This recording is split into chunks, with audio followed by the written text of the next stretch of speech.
اللہ کے نبی صلی اللہ علیہ وسلم نے فرمایا کہ 2 چیزیں کبھی ریفیوز نہیں کی جاتی. اثنتان ما تردان, 2 things are never refused. الدعاء in the ندا,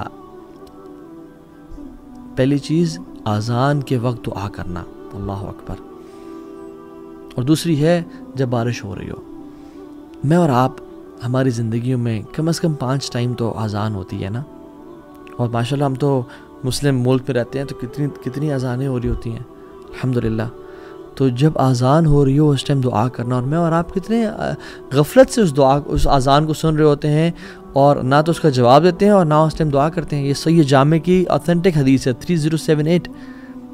میں اور آپ ہم کیوں دعا نہیں کرتے اس ٹائم؟ اللہ کی فرمایا اثنتان ما تردان, 2 دعائیں ایسی ہیں جو رد نہیں کی جاتی. ایک اذان کے ٹائم پہ, فرمایا اذان کے ٹائم پہ جو دعا کی جاتی ہے وہ رد نہیں کی جاتی. اینڈ سبحان اللہ, چلے فجر میں اگر کوئی انسان سو رہا ہے اذان کے ٹائم پہ اور وہ جنتوں کے بڑے درجات نہیں لینا چاہتا, تو کم از کم ظہر عصر مغرب اور عشاء کی تو اذان ان کے اس کو جاگتے ہوئے ہو رہی ہوتی ہے.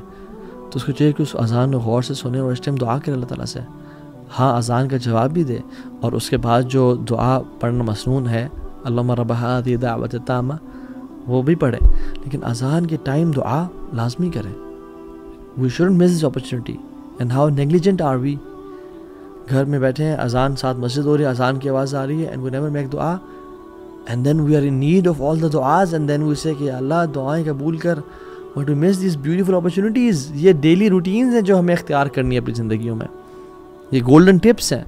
اور اس کے بعد سبحان اللہ رسول اللہ صلی اللہ علیہ وسلم فرمایا کہ اس کے بعد اگر یعنی وہ جو تم نے اگر مس چلو کر ہی دی ہے, الدعاء لا يرد بین الاذان والاقامہ, وہ دعا جو اذان اور اقامت کے بیچ میں کی جاتی ہے وہ رد نہیں کی جاتی, وہ رد کی ہی نہیں جاتی. رسول اللہ صلی اللہ علیہ وسلم سچے فرما رہے ہیں. قالو, صحابہ نے پوچھا یا رسول اللہ فماذا نقول یا رسول اللہ صلی اللہ علیہ وسلم, یا رسول اللہ پھر کیا کریں, کیا مانگیں؟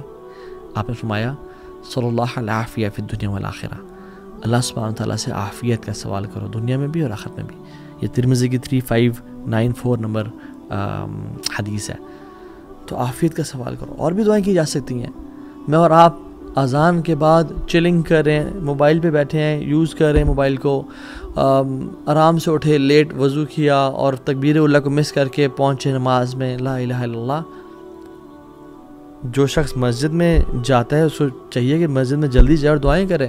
جو خاتون گھر میں بیٹھی ہے وہ اذان کے ٹائم پہ بھی اور اذان کے بعد جب تک جماعت نہیں ہو رہی دعائیں کرتی رہے. یہ دعاؤں کی قبولیت اوقات ہیں اور ہم کتنے آسانی سے ان کو ضائع کر دیتے ہیں. And we are missing out on such a big opportunity. La ilaha illallah. So go masjid early. اور sisters کے لیے make dua in the house. اور ایک اور اپرچونٹی اس کے بعد جب ہم نماز شروع کرتے ہیں اللہ اکبر, اور ہم جب سجدہ کرتے ہیں تو سجدے میں ہم اپنی سب سے خوبصورت اور اپنی جو ماتھا ہے, جو آنریبل چیز ہے جس کو ہم جھکنے نہیں دیتے لوگوں کے سامنے, ہم اللہ کے سامنے زمین پہ لگا دیتے ہیں. اور اللہ تعالیٰ کو یہ چیز بہت پسند ہے. اقرب ما یکون العبد من ربہ وهو ساجد فاکثر الدعاء. سب سے محبوب چیز جو اپنے رب کو ہے وہ کیا ہے, یا جب سب سے قریب انسان اپنے رب پہ کب ہوتا ہے, جب وہ سجدے کی حالت میں ہوتا ہے. تو اللہ کی فرمایا فاکثر الدعاء, کثرت سے دعا کرو. اور ہم 3 دفعہ 5 دفعہ 7 دفعہ 8 دفعہ 10 دفعہ ایون اور جتنے دفعہ پڑھیں, لیکن بس سبحان ربی الاعلیٰ پڑھ کے اٹھ جاتے ہیں. یہ صحیح مسلم کی 482 نمبر حدیث ہے.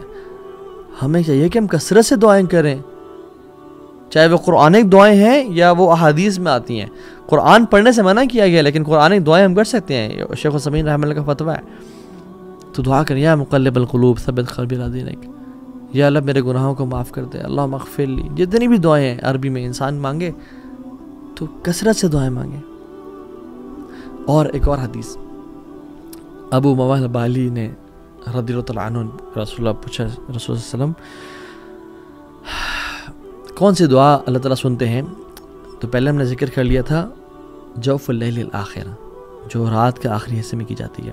اور دوسرا پارٹ ودبر الصلاۃ المکتوبات, and by the end of every prayer.